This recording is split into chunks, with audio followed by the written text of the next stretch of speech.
Hello, Ramley and other family. I'm Payo Time. Thank you for tuning in today. We have some very, very special guests coming up today. We have Rams House in the house. We have Rams House TV in the house. And we have Jake Ellenbogen also in the house today.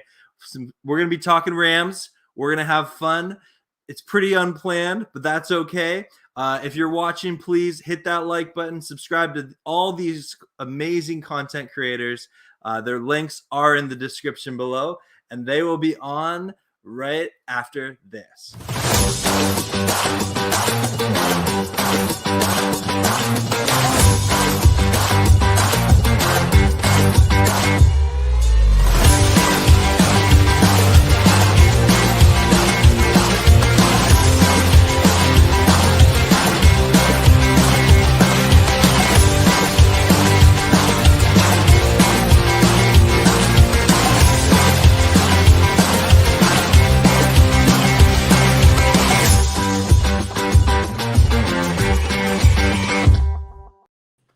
Yes, Yes, sir. What's up? Hello. How's the Ramley doing? What's going on, Ramley? We here. We here with it, Ramley. We're here. Yeah. Go.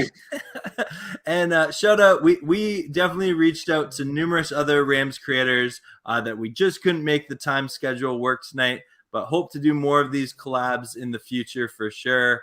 And so shout out to all those fantastic creators. Their links are also in the description below. But let's start us off with Rams House. How are you tonight? I'm doing amazing. I mean, anytime that you get the chance to talk some Rams on a Friday, I mean, I'm going to be happy.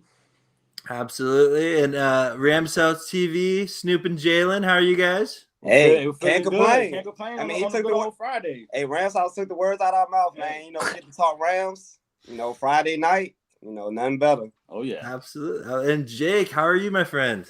I'm great, Payo. Thank you so much for having me. It's awesome to link up with Rams House and Rams House TV. You know, big fans of their work, and you know, they've been huge, and I've seen them on my channel a lot. So appreciate all the support. You know, all of you guys have supported me. So awesome to be on here. Yeah, absolutely. And for anyone watching live with us now or on the replay, we appreciate all of you supporting this community, watching it grow. And before we get into our first question, I'm guessing this is something I find hilarious, and I'm guessing something all of us have in common is none of us live in LA. None of us, you know, we're not maybe your typical, like when you think LA Rams YouTuber, a lot of people would think, oh, they all live in LA. No, none of us do. I'm sure there's some LA Rams YouTubers out there, but all of us live in regions where we probably don't actually get to talk to a lot of Ram fans in our daily lives. Yeah. I don't know. Is that the case for all of you guys? I mean, for me, I live in the same place as the creator of Rams Showcase does. We both live in Colorado, so okay. I guess that's the only other guy, but I've probably only seen like 2 or 3 Rams fans in Colorado my whole life, so wow. Yeah, probably a few for us. Yeah, it's I mean, cause we're near like the Washington, the East Coast, so it's like a lot of Washington and Dallas fans out just here, so you know, spread it everywhere. Yeah. You'd be surprised how many Rams fans are in upstate New York. You really would. Yeah, there's a decent amount. You know, and I have people, you know, people are jumping on the bandwagon, and you know, for people that are anti-bandwagon, I'll say this, you know, more the merrier, because what it comes down to is it's better for our shows, it's better for the fan base, and you know, you as much as you put into a fan, you know, fanatics, right? As much as you put into a team is what you'll get in return. And that's my biggest argument for people that hate on bandwagoners. I'll say this. You know, if the Rams win the Super Bowl, us 4 are going to get way more enjoyment out of it than the person that's jumping on the bandwagon. They're not going to know, you know, what went into liking this team, what it's been like, you know, the years with the less than, you know, good quarterbacks. But, you know, I'll just say this, you know, I mean, one of my best friends, you know, my friend Tyler, who I had on over, you know, not that long ago. I got him into the Rams. I mean, he became a Rams fan. It's funny enough, he never really had a following because like his dad liked the Falcons and he just didn't want to like the Falcons. And when he didn't know any better growing up, he picked New England because they won the Super Bowl. So basically, if the Rams beat New England, he would have been a Rams fan from the get-go. But he stopped really liking New England. He wasn't a big fan of just liking a team because of that. So as he got older, he was watching all the Rams games at the bar with me, since I was like, we were younger. And so one day he's just like, wait, why am I not a Rams fan? And we went to LA and went to a game, and oh man, it's a lot of fun because, we try every Sunday, we try to watch the games together. He's a family friend. So my father, my brother, my uncle, my cousins, we all like the Rams. So there's still a bunch of people that I've met, whether it be at the grocery store, that have literally asked if I was Jake Ellenbogen or have asked if I'm the host of Downtown Rams. I'm kidding you not. It's crazy. That's crazy. But it's happened before, and you'd be surprised. Like I said, Rams fans are all over the place. It's just not all of them want to rock that gear, but you're going to start to see now if they're winning, you'll start to see people that aren't bandwagon fans straight up. They're rocking the gear because they're good again. And they've always liked the Rams, but now it's like, oh, well, now everyone knows who I'm, not everyone has gotten down with the LA logo, for instance, but now people are starting to recognize this, the Rams logo. So, that's all I'll say. Yeah, absolutely. And maybe I gotta hang out in upstate New York when the border opens up. But where I live in Toronto, it is very hard to find a Rams fan around here. It's mostly all Bills and like Detroit Lion fans. So that's weird. Even though I'm trying to convert them because a lot of them are Stafford fans, so we can build the Ramley here a little bit, Well, guys, that being said, let's talk some Rams here. So first question, and maybe Jalen and Snoop, you guys can take this one first. Yes, sir. We're only 3 games into this season. What are what's maybe a moment or two that have really stuck out to you about this Rams team? You want to take this one, Snoop? You go ahead, take one. It's a lot. It's been a lot of moments. Like as far as throughout the season, I think it's been a lot more positives than negatives. But if I had to say one thing, I thought it was the week that just passed, the Buccaneers game. I thought it said a whole lot as far as where we at as a team. I just felt like, on all 3 phases, like we're playing some good football. Like, we can nitpick, small things here and there, but overall, you gotta like the outlook of the team, through 3 weeks. Yeah, absolutely. What were you, Snoop?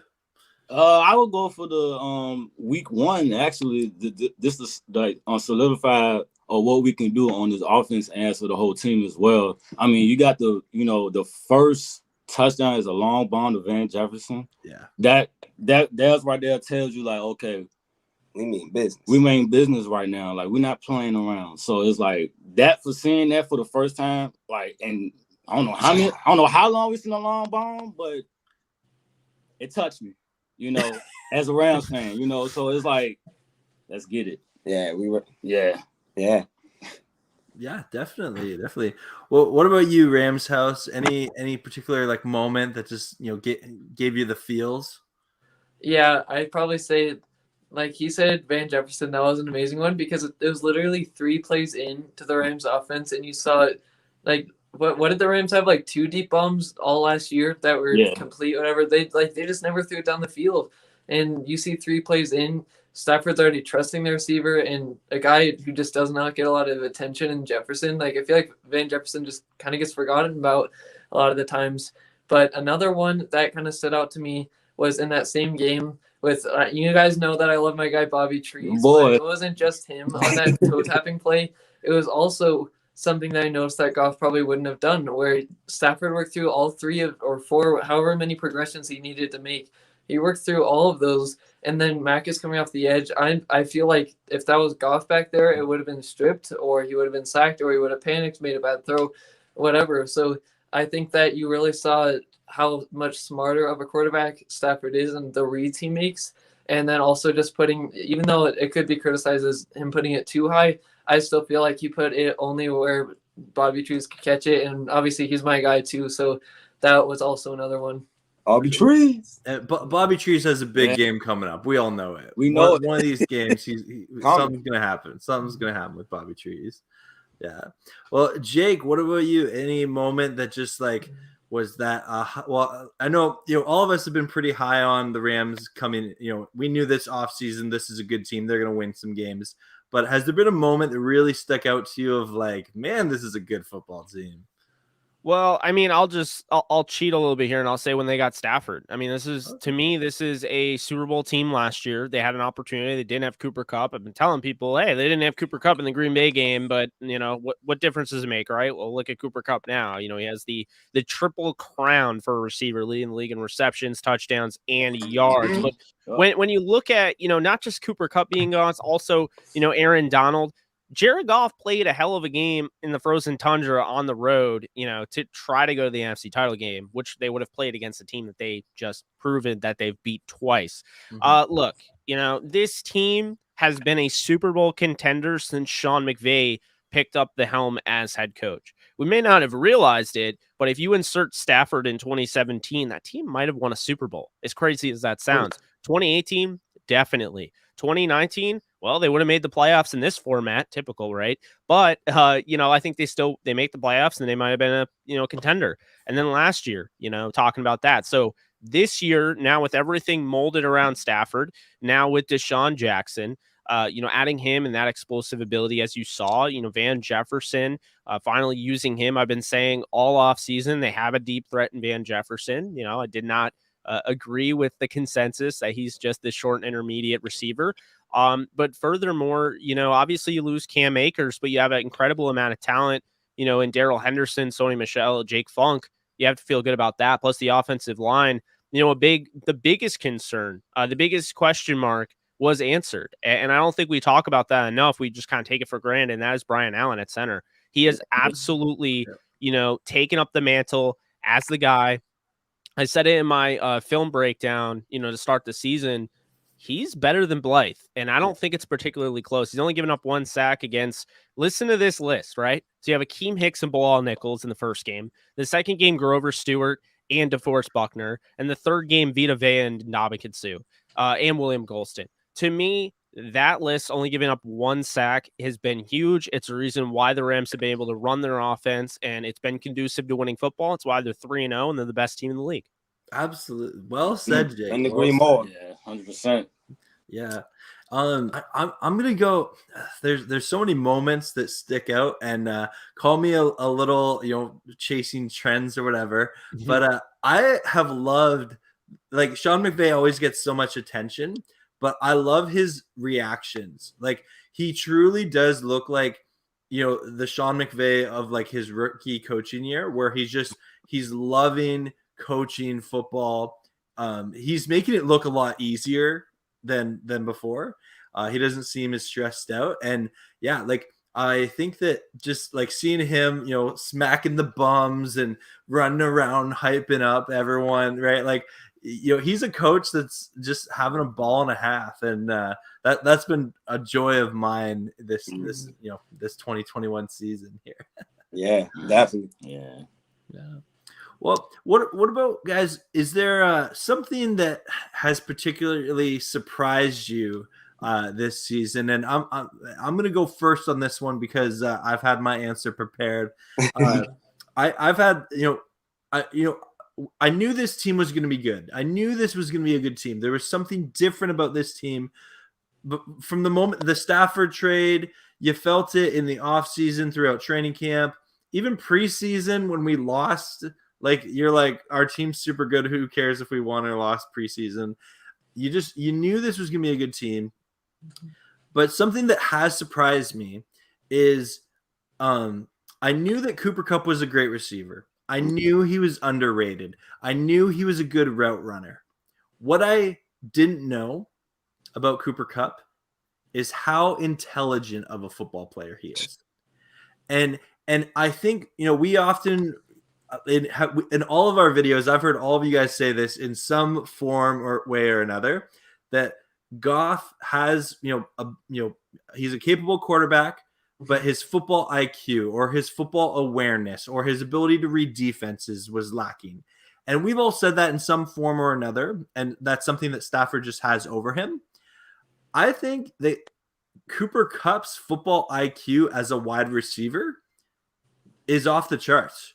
Yeah. When you see what he's doing to secondaries, and you know, he really seems like an extension of the quarterback out in the receiver position at times, and just that's something that I did not know about Cooper Kupp. But you can even see it in his post-game press conferences and stuff. Like, he's a pretty, humble guy and goes straight to the point, but he has this confidence to him. But he knows how this operates. He's developed into a seasoned veteran wide receiver, and I am stoked to see what Cooper Kupp is going to do the rest of this year, because he's been the best receiver in football. Yeah, I agree. And that's a really great point about his football IQ. I mean, that's why, I always say there's a bunch of things that you need to play wide receiver in Sean McVay's offense. First off, you need to be able to block. You need to be a willing blocker. That's a big thing. That's the first thing. Second thing, you obviously need to know how to run routes, which obviously Cooper Kupp may be the best route runner in football. I mean, he's up there. Devontae Adams, Keenan Allen, I'd say him. Third, you have to be able to catch the football. And fourth, you have to be able to run. Once you catch the football, you have to turn into a running back.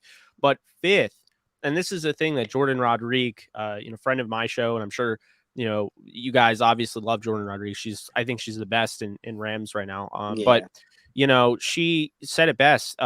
Cooper Kupp is like creating his own routes. Like, he is inventing his own routes, and he's basically like, "Hey, Sean, can we use this?" And he's like, yeah, and I think that's the big thing. If you're going to run these option routes, it's going to take a tremendous amount of understanding of defenses. It's not as simple as just running to a spot that's open, because it may not be open when Stafford finds you. So big thing here, the football IQ, and the reason you can tell is when you see him, it's a quick rub route to get Coop open.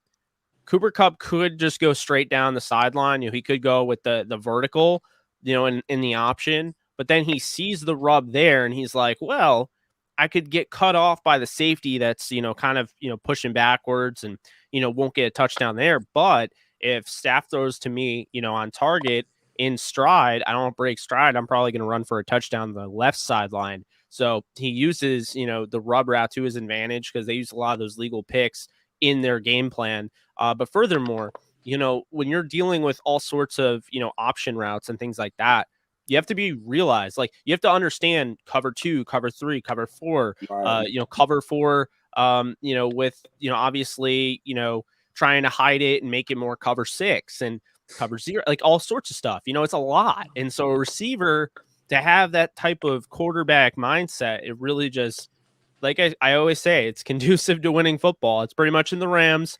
If you could, explain the Rams in one sentence, the Rams, the way they run their rosters, the way they run their team, their roster, and the coaching staff is conducive to winning football. That's essentially what the Rams are in a nutshell. So I absolutely agree with you. Cooper Kupp is a hell of a receiver. He's super smart. It's not a surprise that he's blowing up, because he always had this capability. He's just now getting these targets, and not just these targets, but it's the high variance targets, the best way to put it, premium targets in the red zone, targets where, Goff in the past may have thrown behind him, not allowed him to really advance the football.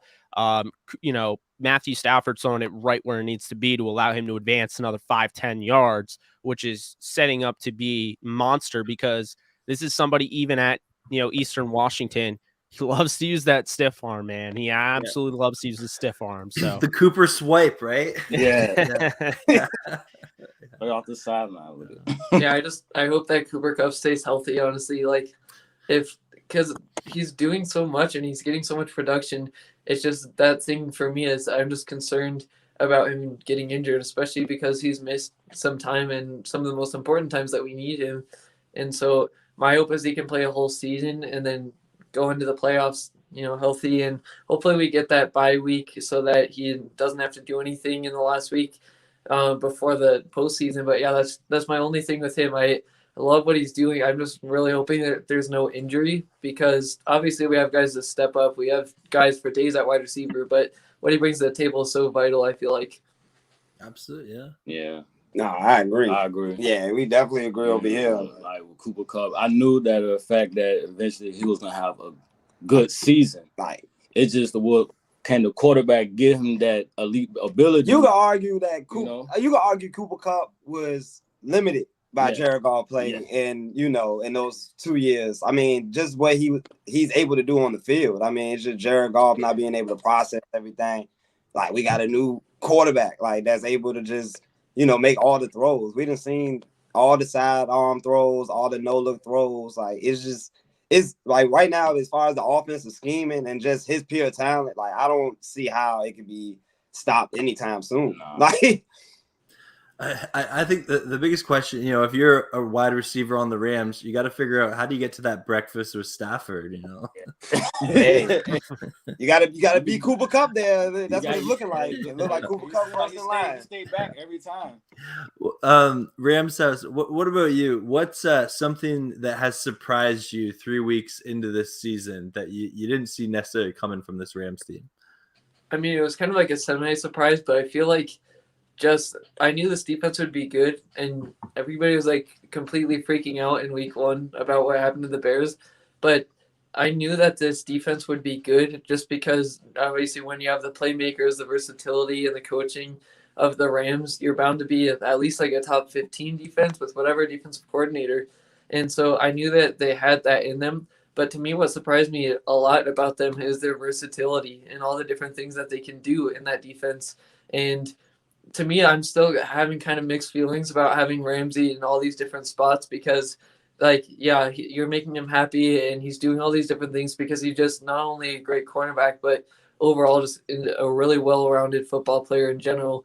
And so I like that part, but I'm still like kind of tugging and pulling on how I feel about that because I sometimes want him on a number 1 receiver so that he can limit that because I'm still wondering if there's going to be a game where a receiver gets a ton of yards on us. I feel like that's kind of going to be more in the intermediate passing game just because the Rams don't give up the deep passes. They don't give up the big plays. They make you play underneath a lot of the times. So to me, it's just been a lot of the versatility of this defense, and you're moving guys, not just Ramsey, in different spots, and you're making them step up, play different roles like Darius Williams that he didn't really have to play. And so I think it's just overall showing the depth because everybody always says that the Rams are top heavy, which I just personally don't agree with because of their depth and their talent and the coaching. And so it's just really cool to see all these different players stepping up in this year and also just seeing guys who have been here for a while or guys who are good in this defense playing in different roles and succeeding in that. Yeah, that's a fantastic thing. And it's easy to be surprised by that because we didn't fully know what we were getting with Raheem Morris. We knew he had experience. We knew that he had a relationship with Sean McVay, which at this point seems to be good enough. We can trust that at times, it seems. But I know Jalen and Snoop, you guys did a really good video breakdown of Raheem Morris and his career. Have you guys been encouraged by his job so far? Oh, I think he's been doing a good job as far as just, keeping the same principles that we had from last year. Just not really overdoing things, just keeping I mean, you got the talent out there to be able to, run the defense at an official level. Like, so, I mean, you got Aaron Donald, and Jalen Ramsey, these two game wreckers, they can wreck games just at their position alone. And to Rams' house point, as far as Jalen Ramsey just being around, different positions. I mean, it helps because it allows the other players to be able to just get reps at, different positions. David Long, I think he's been playing good.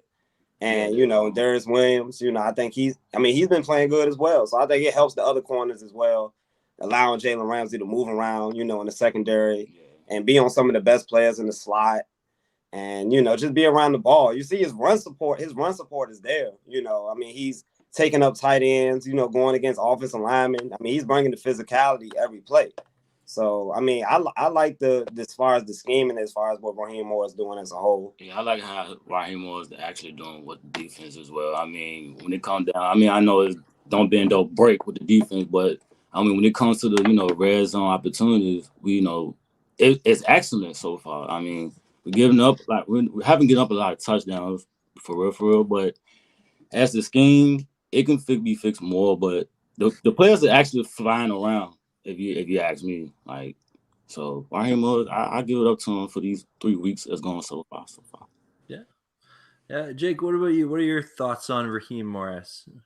I think he's doing a great job. As opposed to last season, Brandon Staley, I think he's right on par, which is great. I think when you look at what Staley had to do as far as implementing this defense through the COVID pandemic and, just having to, basically install your game plan and install a scheme through, just like Zoom film and all of that, it's not easy. So, I give him a tremendous amount of props. And then, furthermore, Raheem Morris comes into this defense and, they lose Troy Hill, they lose John Johnson, they trade away Michael Brockers. So, obviously the linebackers last year, Micah Kaiser kind of fell out of, favor with the coaching staff, and Kenny Young emergence and all of that. I know you're a huge Kenny Young fan, and, I personally, I always liked him. I liked what he did, with the Ravens. I was surprised to let him go.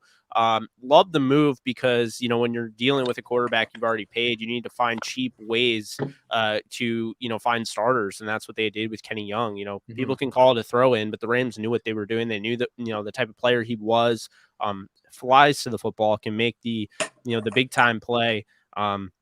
He's playing outstanding football right now. So, that was a great pickup. But, just looking at Raheem Morris's defense, really, yes, he's got the players. And if that's the biggest knock on him, I don't know what to tell you. I mean, Tampa has all the players, you look at the Saints. I mean, they have a ton of players there. The best defenses have players, the Bills. So I don't know why that's the biggest knock on him.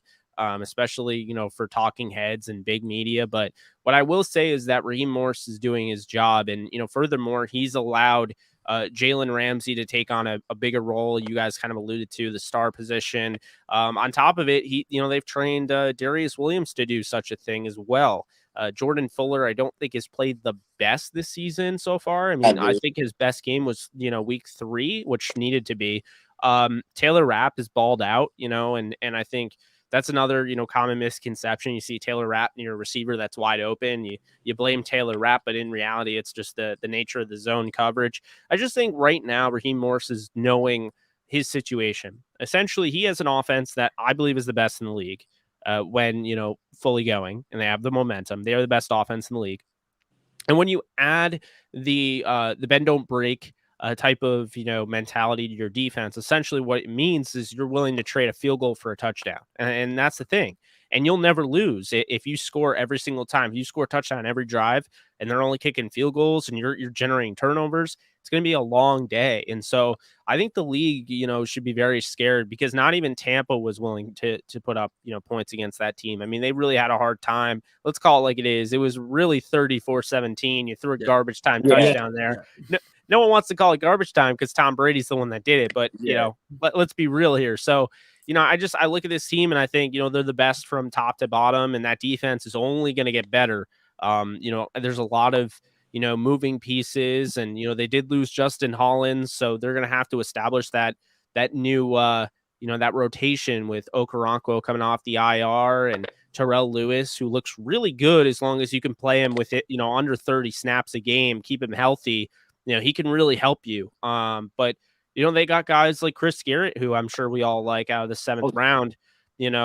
This is the thing, is that this defense, Raheem Morris came in as the number 1 defense, and people look at the one side of it is essentially with Raheem Morris, the one side is, well, he's got all these players. He, inherited the number 1 defense. But I would look at the flip side of things and be like, imagine the immense pressure on Raheem Morris to succeed. 1, 2, he did lose 3 players that were, starters last year.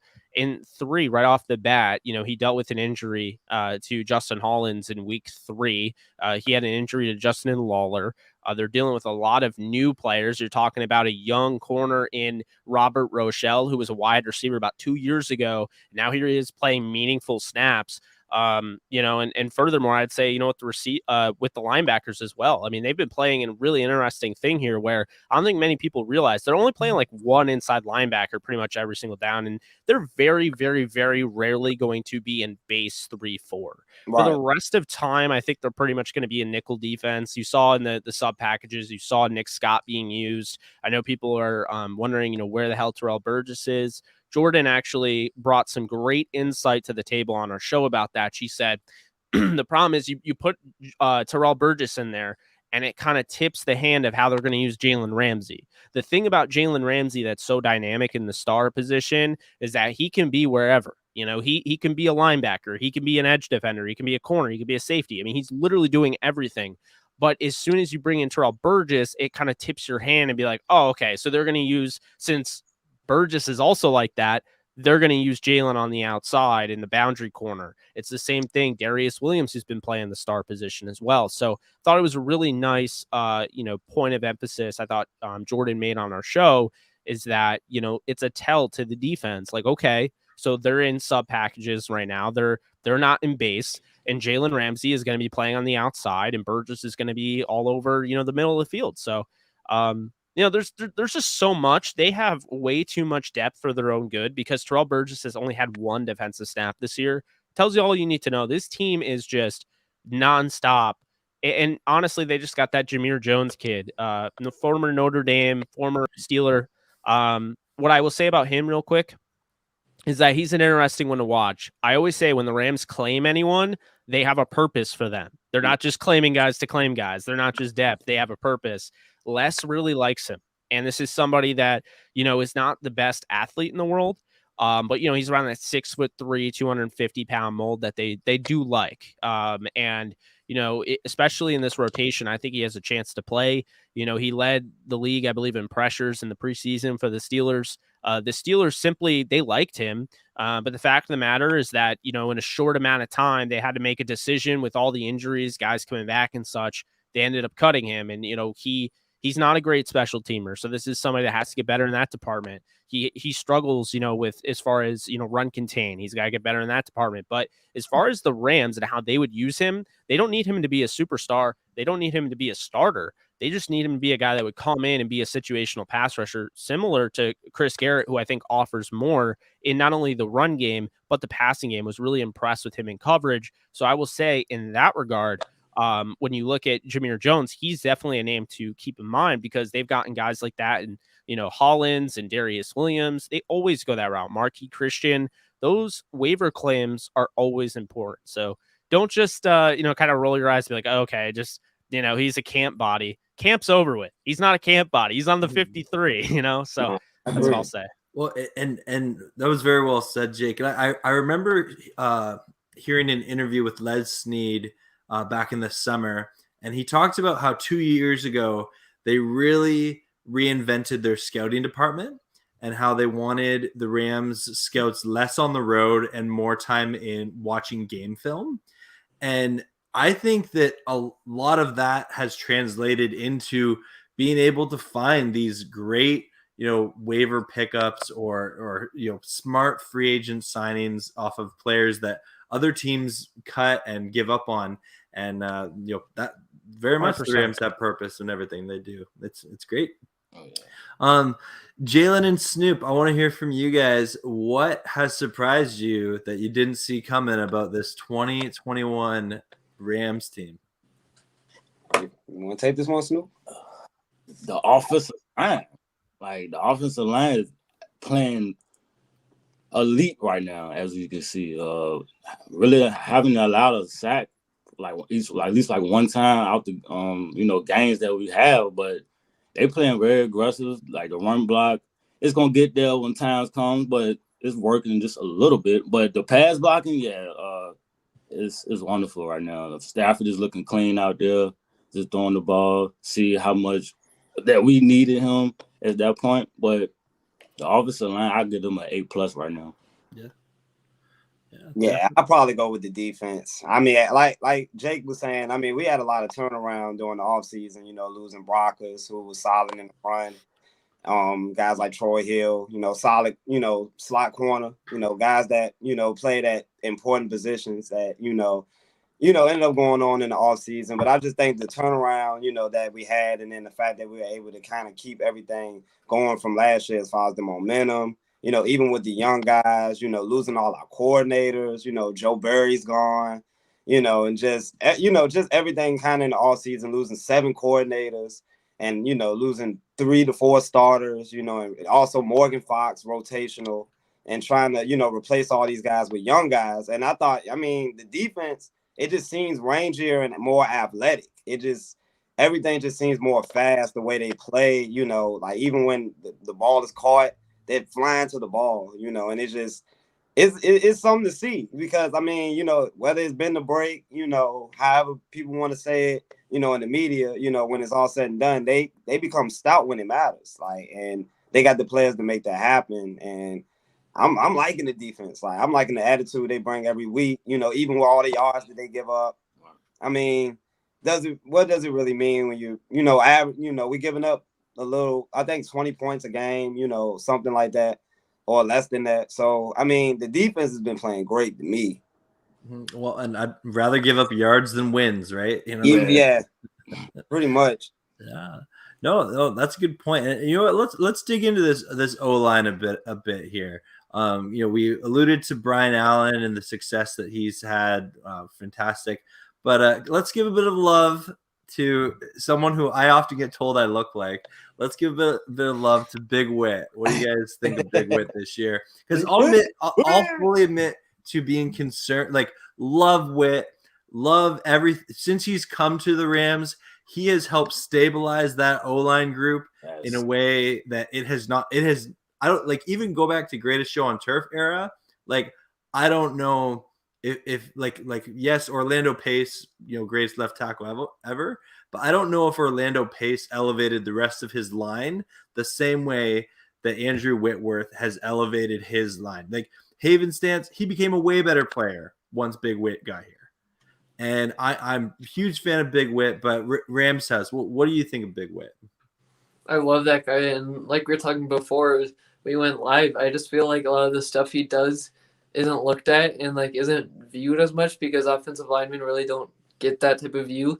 And so I love what he does, and what people are talking about a lot in the Rams fan base is it's like these plays where it's screens or it's even just passes over the middle, whatever it is, it just seems like whoever is going down, it just seems like Whitworth is right there to help pick him up.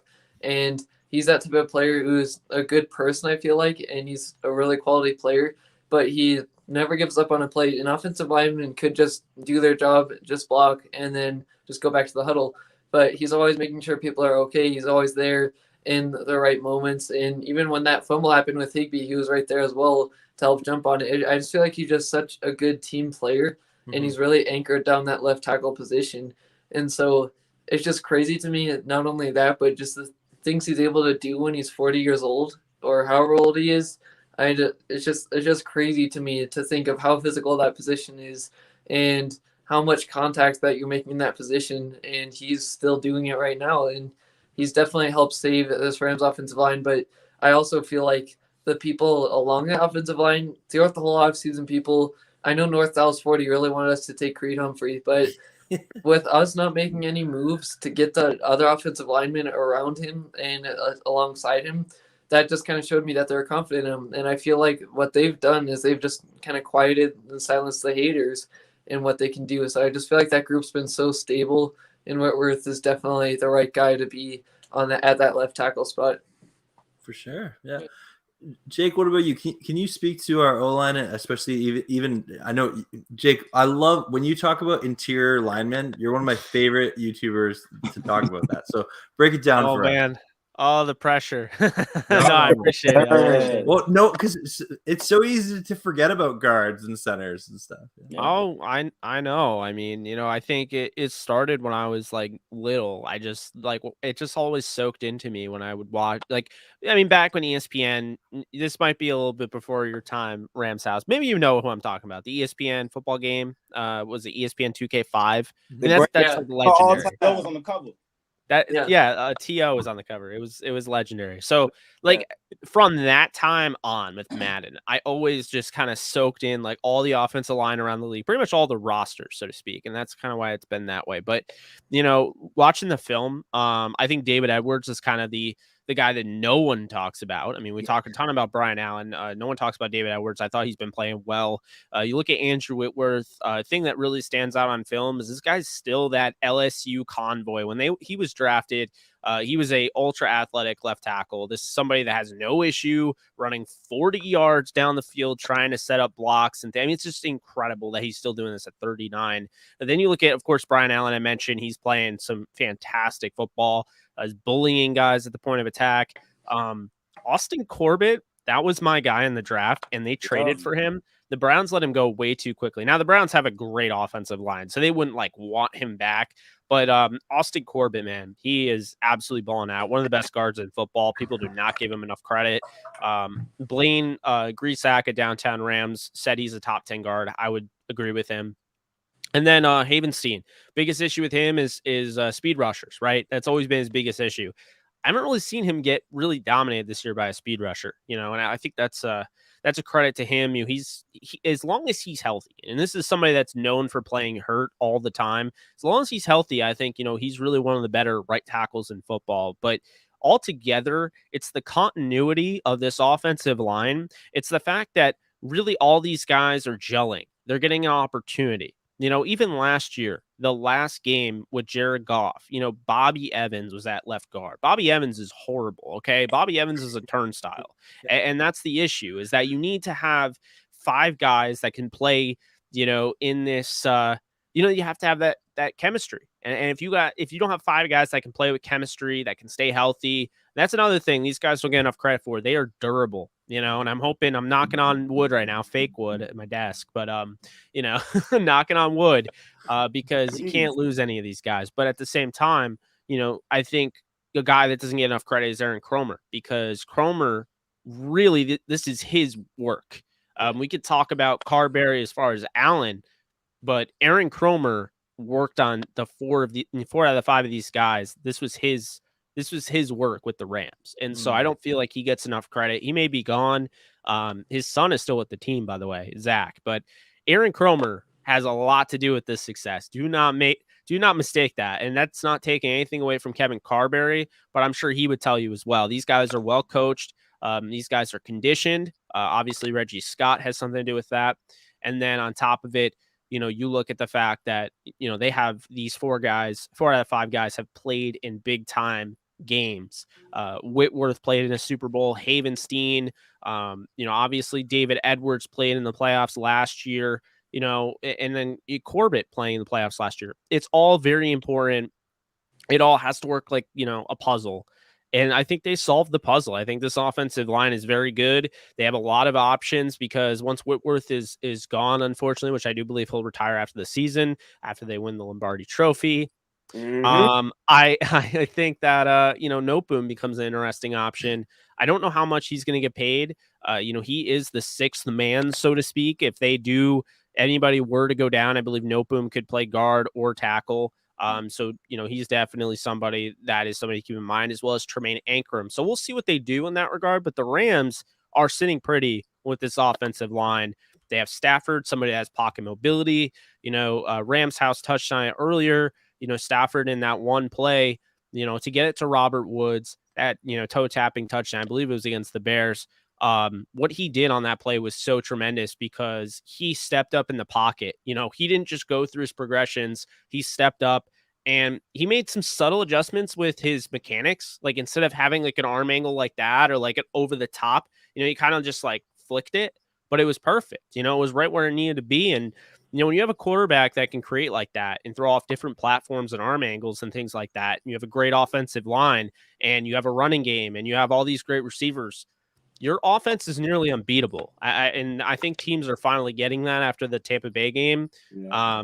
Now, of course, they'll probably just come out against the Cardinals and make me look bad. No, I'm kidding. But, I think that this is a crazy good team. And, this is an offense that has a chance to break a lot of records, in my opinion.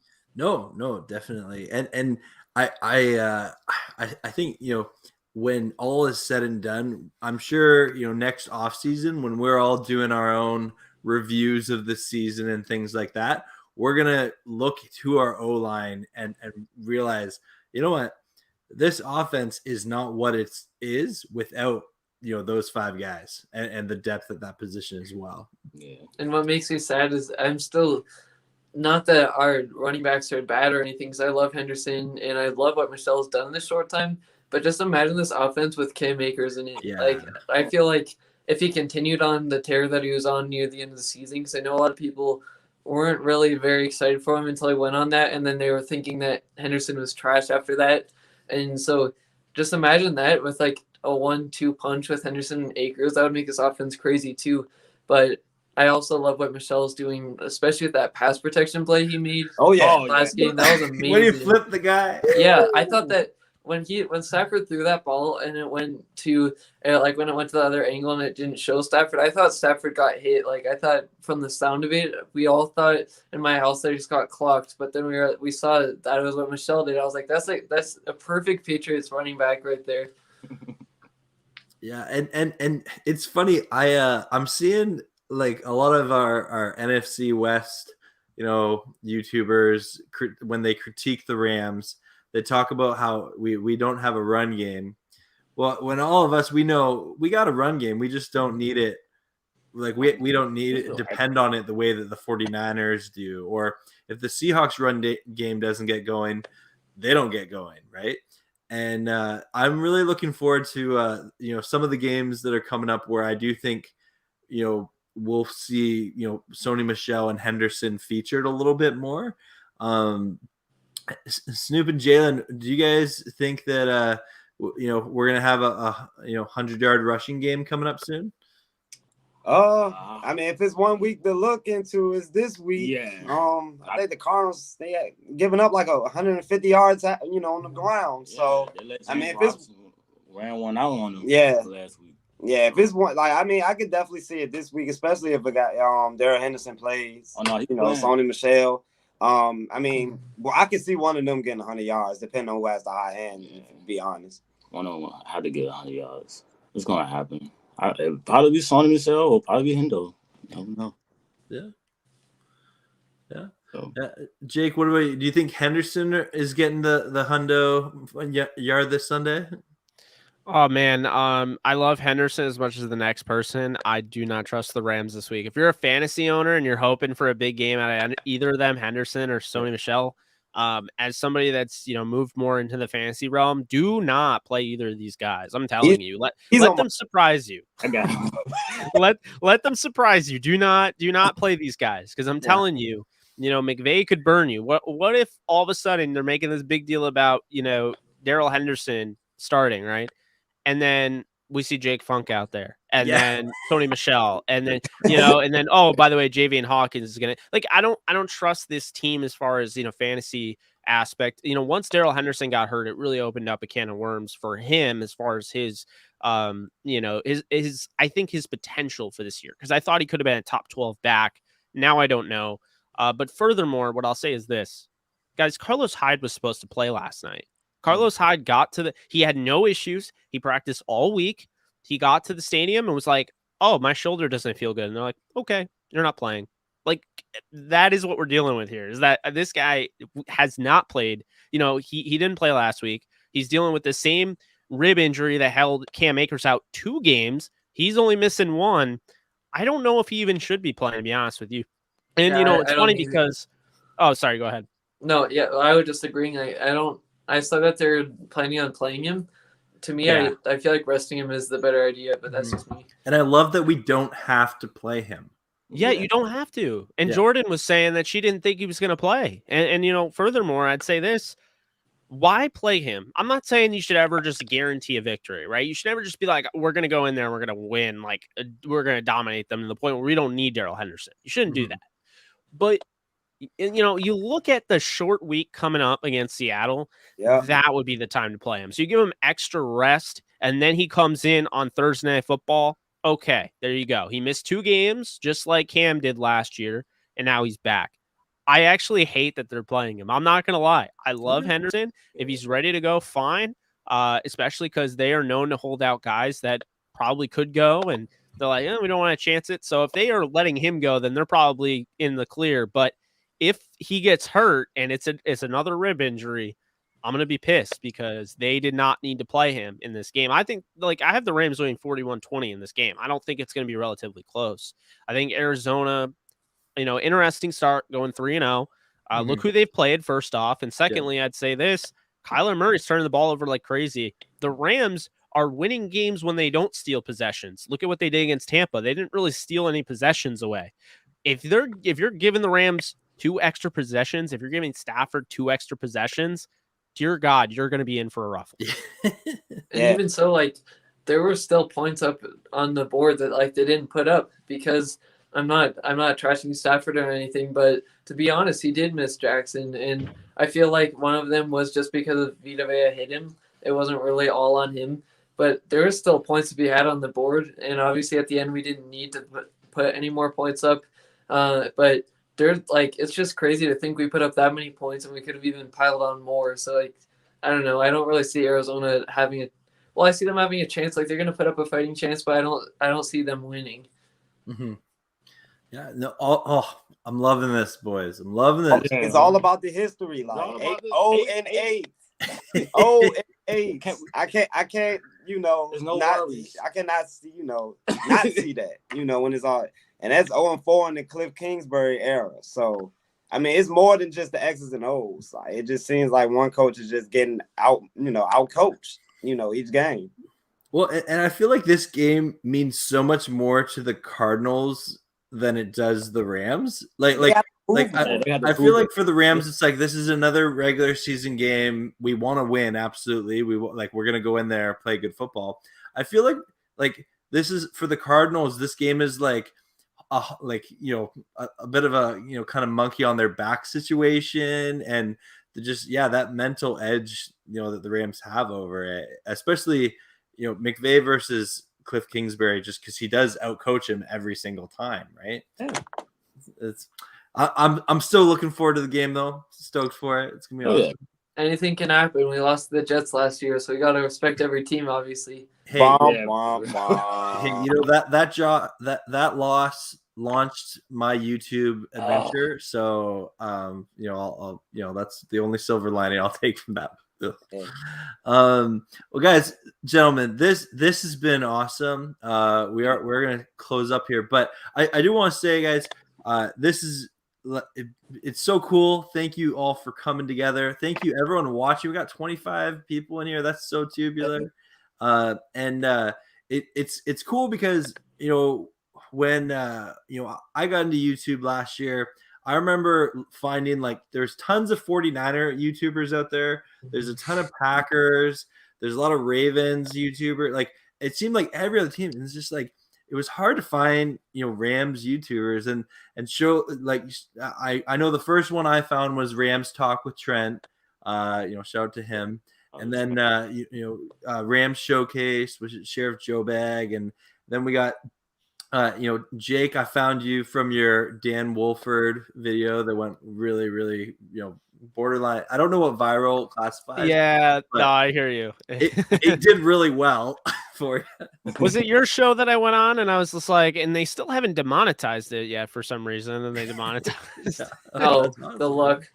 And then I found so I started up, and then I found Rams House and Rams House TV, and you guys at around the same time. And these past couple months, guys, through the pandemic and the lockdowns and everything, I've just really appreciated your content and your community as well. So keep it up. Yeah, that's the thing that I like about sorry about that. No, go ahead. That's the thing that I like about the Rams YouTubers now, and like obviously compared to some of the other fan bases, we still don't have like a ton, like if you're comparing them, but it's just crazy. I remember when I would go to look up like Rams content, I remember that I'm pretty sure it was just only Rams talk. And, you can't just depend on him like all the time, like every single day of the week.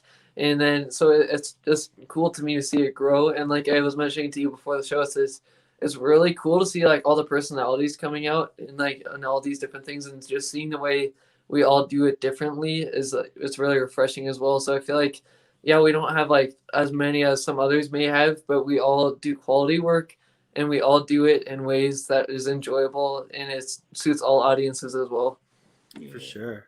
Yeah. No, I agree. Well, I mean, for people that are wondering like where I came from, because I think like there's some people that are like, you just show on YouTube one day and you're just like all of a sudden making videos. And I'm like, yeah, I mean, I've been doing the Downtown Rams podcast since 2017. I have all sorts of guests on there, Leroy Irvin, Kurt Warner, Isaac Bruce, Dave Vermeil, so forth.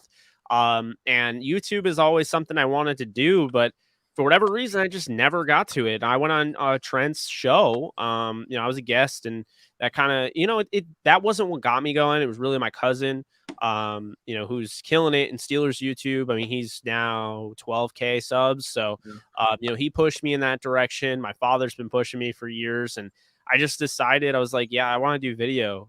I don't want to write as much anymore. I want to do video. I want to do audio. So that's what I've been doing. I even changed my name on YouTube. I don't know if you guys saw I Jake saw that, Ellenbogen, 85%. 85% Rams, LA Rams channel, because that's what I am. I'm going to be launching a horror movie podcast on that channel. So I like doing other things, but 85% of that pretty much is dedicated to the Rams. You're always going to get a preview, a post game, live streams, transaction coverage, things like that, film breakdowns on the Rams exclusively. And then I'm going to be doing fantasy football, NFL, horror movies. I covered, the Disney Plus series, Loki and Falcon Winter Soldier.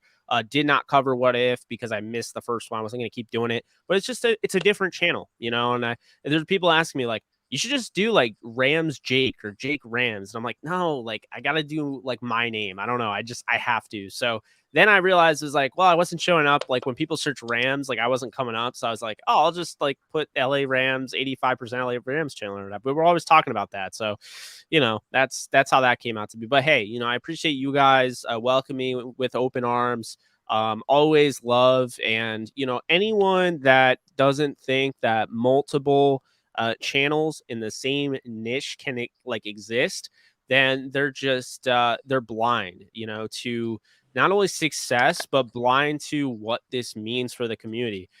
I have a Discord channel that literally links every single one of our channels, links everything. There are people out there that want to consume all Rams content. And I'll make this even further. I'm a big MCU fan, like I mentioned. I watch Emergency Awesome, I watch Everything Always, and I watch New Rockstars. So because I watch those three, I get three different perspectives on the same topic, and I always find different things that, oh, this person didn't say that, but this person did, and this person didn't say that, but this person did. And I just feel like, with you have like a younger member of the Rams YouTube community and Rams House who's going to bring, he's way beyond his years. I'm just saying that right now. Really impressed with the work you put out, Rams House. Really impressed. Jealous I didn't start as early as you did. I mean, I kind of did, but I didn't do YouTube.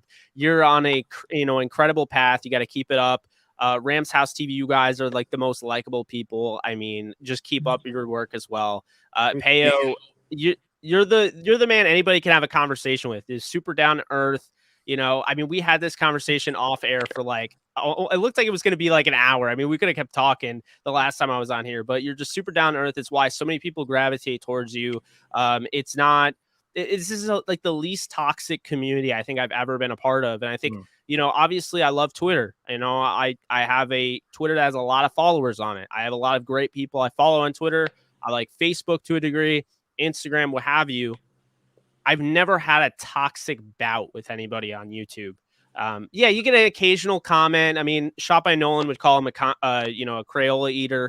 That they're different, But I mean, for real, like I've even had toxicity on Facebook as far as people that would be considered my quote unquote rivals or my competitors. I mean, technically, you guys would be considered that, but it's like we don't ever like argue. We don't ever have that toxicity. So I love that, and then Twitter has plenty of that. I don't have to tell you guys that. Yeah. You guys know Twitter. But YouTube is, I always say YouTube's just different. Basically everything that's going on with, just this community. I see the same people in your live streams that I see in mine. And that's how I can tell that we're all kind of feeding to this, this community, and we're growing. And as the Rams continue to win, you're going to see this fan base continue to get more excited. People are going to come out of the woodwork. There's going to be more bandwagon fans. That is all great. Those are all great things. I'm excited for our, our continued ascension throughout YouTube, and just continuing to show people that anybody can exist on this platform if you put in the work. People want to hear what you have to say. Just start. Just hit record. It's that simple. All you got to do. Yeah, I feel like the thing to me, like there was some people that say like, are you mad that like, or like, why are you going other Rams YouTubers live streams? Like aren't they your competitors, or aren't they the people that you should be against? And to me, that's not the way I view it. Like, at least for me, obviously, like, it's awesome to have subscribers, and it's awesome to have likes and views and whatever. But to me, it's just really about like doing something that you love. And even like when you get to the point, which I know Payo Time and Rams House TV will, but when you get monetized, it's like you're getting paid for doing what you want. But to me, like the biggest thing for me is like I can just talk Rams with a community. Like, again, there's not too many Rams fans in Colorado, so I get to just talk to a platform about it.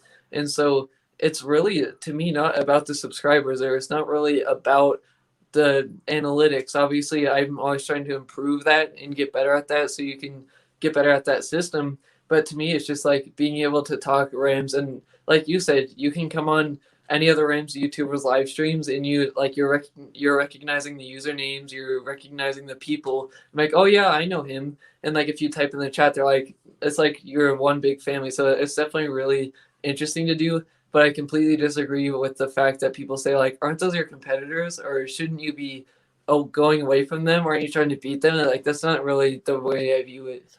The same people that say that will tell you, like, aren't those your competitors? Yeah, and so is Skip Bayless, who you continue to give attention and not us. Yeah. Come on, man. Come on, enough with the Skip Bayless nonsense. That dude's sitting in a royal palace because you continue to give him all the success, because you continue to click on his links and continue to watch him and say outlandish crap when we're just trying to give you your content. Essentially, this YouTube for Rams fans right now is Rams Plus. It's not Apple Plus, not Disney Plus. You literally have like 6-7 different channels that no matter what, you can always get your fix. And what I found out through my journey of doing this, not everyone is watching on one of these things anymore. Not everyone is watching on their computer. Not everyone is watching on their iPads. I'm seeing Roku TVs out the wazoo. People are watching us as their TV programs now. Keep that in mind. So keep it up, guys. I mean, this is how we're all going to continue to grow. People like Payo, Rams House, and Rams House TV. That's really what we're about. We're just trying to grow this community. Obviously, we want success. I mean, I'm not gonna lie. I mean, right now, this is one of my full-time jobs because I quit my actual full-time job. So, I mean, I do want success. I want to not be demonetized every 2 seconds. Rams House, you know what I mean? But I do really care about this community. I care about how it's why I stay up until 3 a.m. sometimes doing live streams. Is it insane? Yes. Am I stupid for doing so because the next day it's going to hit me? Yes. But I still do it because I love doing it. And, this community is, I'm just telling you, we're growing. I mean, can't say we're the biggest because, you look at the Patriots, they have a lot of, subscribers and all of that. You look at the Steelers. I mean, I think the Steelers are right now the top right now. We got to try and beat the Steelers. So there's a lot of Steelers. Keep moving up the rungs, keep supporting. And another thing for everyone watching, if you like our channels, if you want to help young content creators like us, if you want to watch, these channels grow, then the best thing you can do, because YouTube keeps track of when you start your session.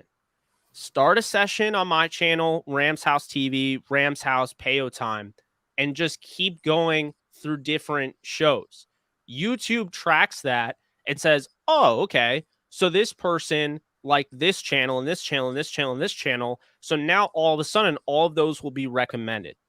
Furthermore, what I will say is that you want to hit the like button. We say it all the time. I know it sounds novelty, but the double thumbs up I always give. If you hit the like button, it tells YouTube in the algorithm, hey, people that watch this, they like it. We're going to recommend it. Do you know 80% of my views, I have over 600,000 views since I started in November. 80% of them have come from YouTube algorithm recommended section on the front page of YouTube. That's what it's about. You got to keep, if you like if you like our content creation, it's not pandering, it's not, begging or anything, but I'm just saying, if you like that, 100%, you want to hit that thumbs up. And you want to subscribe, of course, if you're not already. But thumbs up goes a long way because it tells YouTube you've processed this video in your mind, you liked it. We're more likely to recommend this video to other people that like the same stuff you do.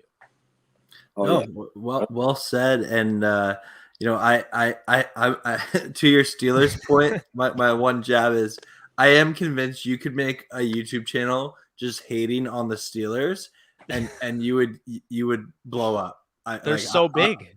I'm not the person to do that because I'm not No, enough of a hater, but yeah, like because my one video that just slightly talked negatively about TJ Watt, like I had a massive amount of Steelers fans comment on it. I was like, oh man, thanks for the views. Oh my god. Yeah, I think it's crazy too. Like one thing that I always look at is like, it's cool that you can make your channel. It's like you have to put in the work, but you can make your channel into a full-time job. Like it takes a lot of work and it'll definitely take a lot of time.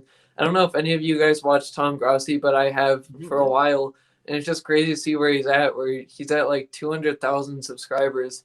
Obviously, what he's doing is kind of what Jake's doing a little bit, but where he's not just solely focused on the Packers. Obviously, he loves them. He talks about them, but he does do some other things along with that.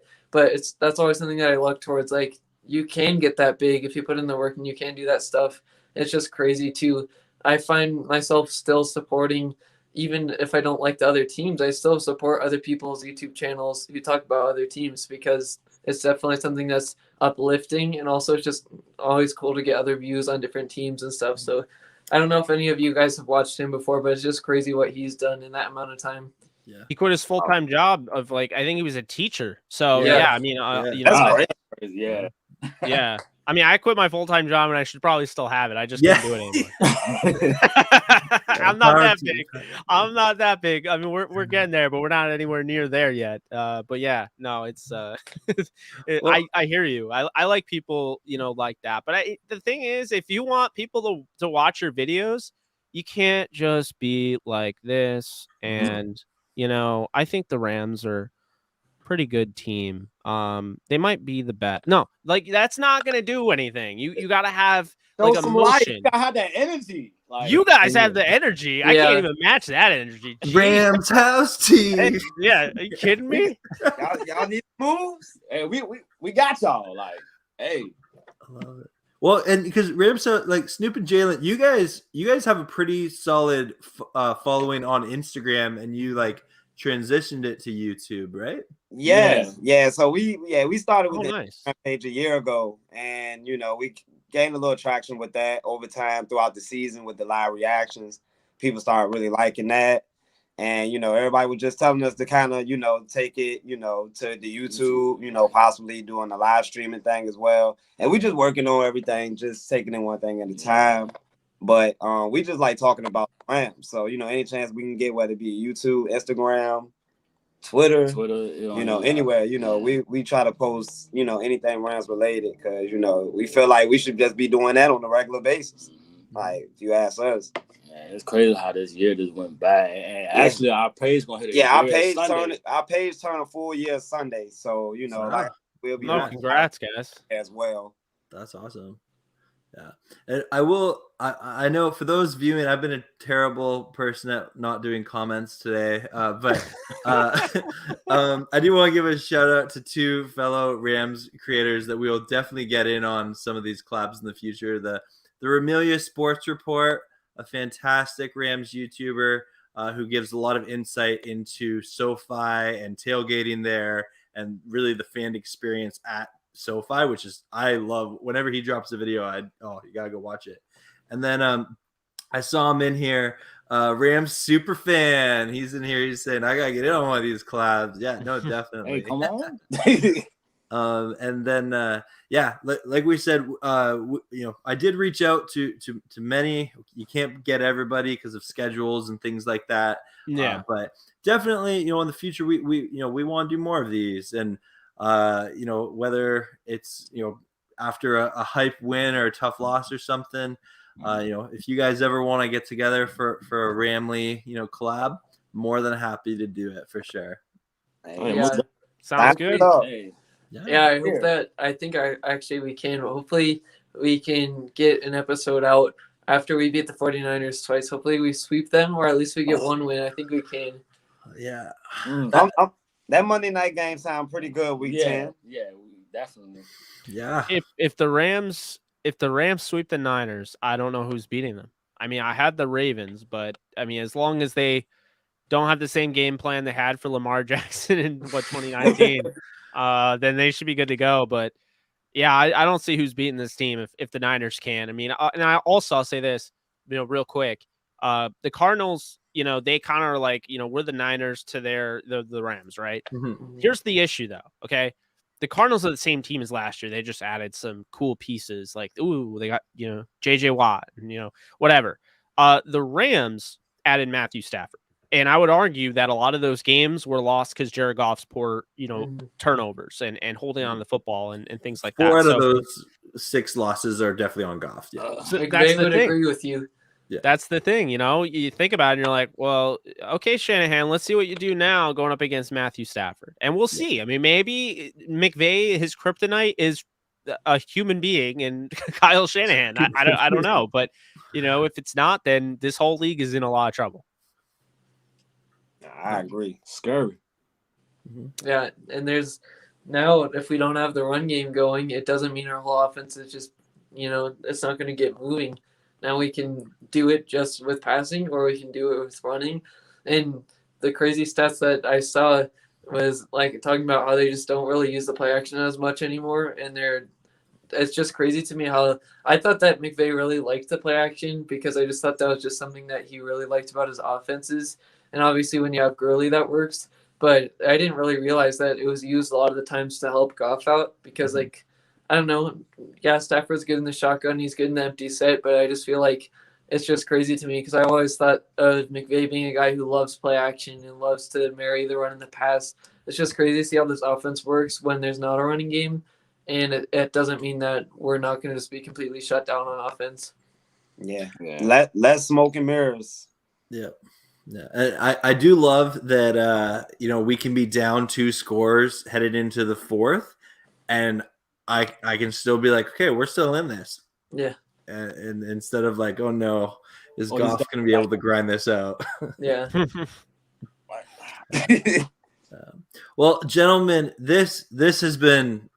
I can't believe it's an hour and whatever many minutes. This has flown by. I've loved every second of this. We'll definitely have to do this again in the future. But can you just tell our viewers, and if you're watching, thank you for tuning in. Thank you so much. Please hit that like button. Subscribe to all these channels. They're all of them plus some are in the link in the description below to grow this Ramily on YouTube. But can you guys let our viewers know what kind of stuff do you got coming up this next week or two? How about let's start with Jake. Yeah, so pretty much the usual schedule. Although this week was pretty much hell because all 22 footage. I screen record all my all 22 footage, and it didn't do it 2 times in a row. Because what I'll do is, I'm not gonna sit here and watch it screen record for an hour and a half. So so I left it, went did some errands, came back, and it stopped at the 20-minute mark, just like. And I'm like, are you kidding me? So then I tried it again. Same thing. It stopped at the 40-minute mark. So this week, I'm going to try to get out a film breakdown. I don't know if that's going to happen, but pretty much previews coming out on the channel, soon with the Rams Cardinals game. We're going to have of course, pregame and postgame show. I'm going to be doing some content as far as start 'em, sit 'em. So if you guys are playing fantasy football and on Sunday you're panicking, I'm going to have a start 'em, sit 'em live stream. And then pretty much just what's coming up. The podcast, the horror movie podcast, I'm going to have that on the channel. I think we're going to do that the week, actually next Wednesday, I think we'll go live and we'll do that. It's going to be a live podcast, but it's also going to rip into audio, and I'll have that on all podcast platforms. And then really, that's pretty much it. I might cover the new Venom movie because it is phenomenal and the after credits scene is mind blowing. So I might do that. And the Spider-Man movie, there will 100%, because my geekiness will come out. Spider-Man is my all-time favorite thing.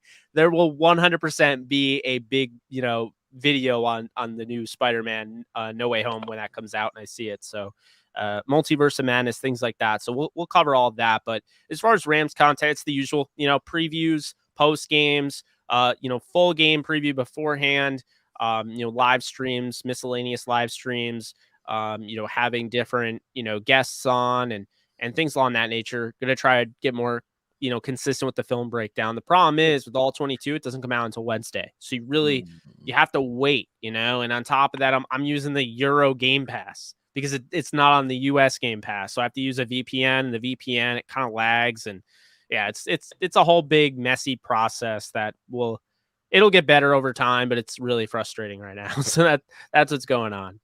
Cool. Yeah. And Rams House TV, Jalen and Snoop, what do you guys got coming up? Well, we got our preview tomorrow of the game. Tomorrow. That'll be dropping on the page tomorrow. Yeah. And then, Sunday, of course, we will be doing our live reaction of the Rams and the Cardinals. So if y'all definitely want to tune in today, y'all more than welcome to. And then we also will be doing our post-game recap with that Rams do at 11 on Mondays, on Instagram Live. So, that's pretty much our week. And then heading into the short week, we'll also be dropping preview videos as well, heading into the Seattle game for Thursday. And we also have power rankings as well. Yeah, if y'all ain't check out power rankings, y'all more than welcome to comment, because I'm not sure how we do, like, just, top 10 teams, we just rank them each week. So, we tell everybody to comment, because we want to see how everybody kind of rank their teams, and just on a non-biased, thing. Yeah. I was gonna ask you, Rams House TV, have you guys ever thought about doing, at least just for one episode, doing a live reaction on YouTube's live stream? Because that's always something that I thought would be interesting to see, like your live reaction, the full thing, and then also it's just like sometimes that's a really good opportunity to get more viewers in, and I'm sure that your energy would be up there. But have you ever thought about doing that? Yeah, we have. Yeah, we have. You want? Because I mean, like, as far as like the reactions, like, I know sometimes we'll get it off the Instagram Live, and I just we'll put it on YouTube just to see how we react when it comes down to our team. Maybe that'll work out just a little bit, but I mean, that's definitely a good idea. Yeah, we definitely have to look into that. Yeah. definitely have to look into that. Because I know people in the YouTube world want to see our really reaction when it comes down to our team. Yeah, I mean, I just think, just for everybody to be able to see our reactions during, certain plays, it'll make, the moments more bigger, I guess, it'll give our page more, more exposure, being able to actually see like real life reaction. We do it on Instagram, and, like I said, we're watching the games live. So, we just, everything we see is just we reacting to. So, and, so we definitely want to consider doing the YouTube, definitely going forward, though. Yeah. Cool. Very cool. Yeah. No. Rams House, what about you? What do you got coming up? Yeah, so I obviously do the previews and the post game in the regular season. I've been wanting to do more throughout the week, but the problem lately has been with the type of school that I go to, it's kind of called like a hybrid one. So you're not in the classroom in the normal times, like a 7 to 3 type of deal or anything like that. You could literally be at school for about an hour just for one class, and then you just have more homework. And so usually the way that their system's based is you could be there for maybe like 4 or 5 hours max, but they just give you a ton of stuff to do. So I think that on some of the lighter weeks, I'll do more things about like for instance, when we're signing the players off of different teams, I would be doing a breakdown on that or talking about that, or just any of the news. Like I probably would have done a video talking about Darrell Henderson coming back for this game, but it's just mainly been about the time constraints I've been having.